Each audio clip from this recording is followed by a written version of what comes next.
maayong buntag mga kaforda. So i-share lang nako ang akong amazing experience nga first time jud nako makakita og buhi nga nukos. Yes, first time kay kasagaran ako makita ang nukos diha sa merkado kay nangadugta na padong. No kani first time jud nako makakita nga kanang maglihok-lihok man di ni ang iyahang dugo kung magginhawa siya. So kita naay ka na ang murag maglihok-lihok sa iyahang lawas. So kani siya guys, lami ini kaayo bisag imo paning tuwaon kanang isagol nimo sa tinula ba?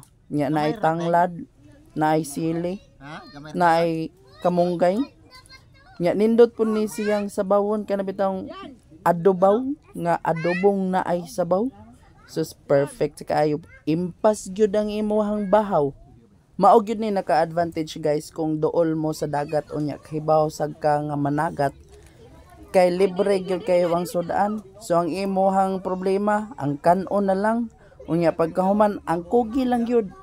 Kung ang imong kuha sobra pa sa imong pangsudan, pwede sad kayo nga mahimo nimo nga source of income, di ba?